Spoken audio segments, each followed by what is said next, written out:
संकल्प जी पटना से। हाँ। राधे राधे महाराज जी। महाराज जी, आपकी काफ़ी वीडियो यूट्यूब पर देखता रहता हूँ। मेरे को जब भी कोई तकलीफ होती है यूट्यूब पर जाकर अपनी समस्या डालता हूँ और बाय आपका नाम लिख देता हूँ, फिर उसका मेरे को समाधान मिल जाता तो बहुत रिलैक्स फील होता है।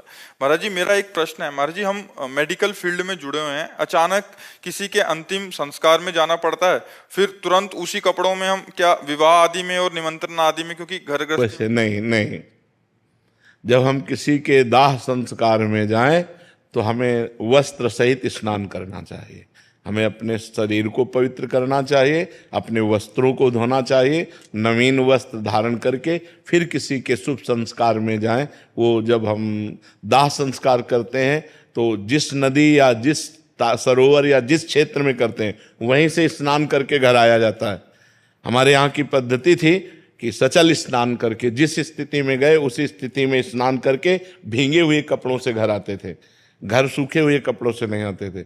यदि हमारे पास वस्त्र हैं तो हमको पवित्र वस्त्र धारण करके शुभ कार्यों में जाना चाहिए, ना कि शव यात्रा वालों को। शव यात्रा करने से हमारा शरीर और ये वस्त्र आदि अपवित्र हो जाते हैं, इनको पवित्र करना चाहिए।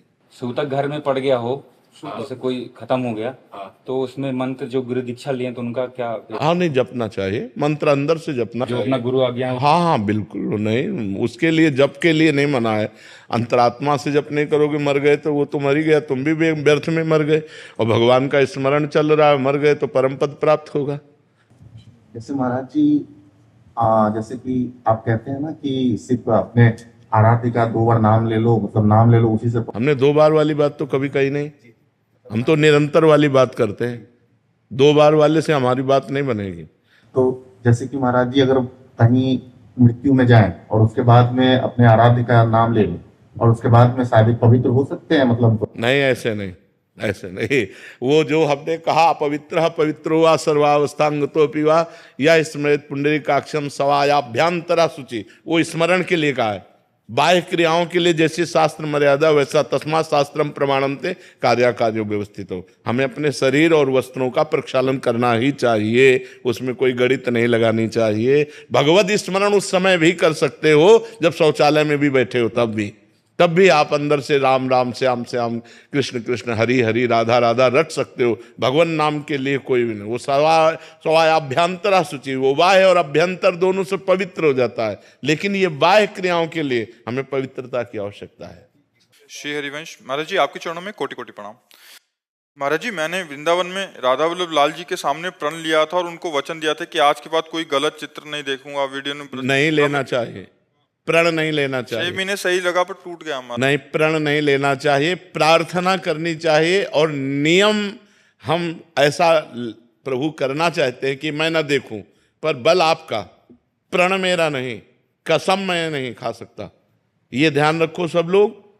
भगवान के सामने कसम खाने का मतलब है कि फिर दोबारा जीवन में गलती नहीं होनी चाहिए। और हम लोग फिसड्डी लोग हैं, आज कसम खाए, महीना 2 महीना में फिर हमसे गलती हो सकती। तो हमें क्या करना चाहिए? भगवान के सामने प्रार्थना करनी चाहिए, प्रभु मैं ये गंदी बात छोड़ना चाहता हूँ, आपके बल से आप मुझे बल दीजिए कि मैं जिंदगी में कभी गंदी बात ना देखूं, कभी गंदी बात ना करूं। ऐसे करना, यानी कि गंगा कसम भगवान कसम खायो, 4 दिन बाद तोड़ दी तो दुर्गति हो जाएगी। ये कोई खिलवाड़ नहीं, भगवान के सामने शपथ लेना और फिर उसे तोड़ देना। तो इसलिए अभी बच्चे हो, भगवान के सामने पुनः जाकर प्रार्थना करो कि मैं अपने प्रण को नहीं निर्वाह कर पाया, अब प्रभु मैं आपसे बल चाहता हूं कि आप मुझे वो बल दें जिससे मैं गलत आचरणों से बच सकूं। ऐसा विनय करो, प्रार्थना करो।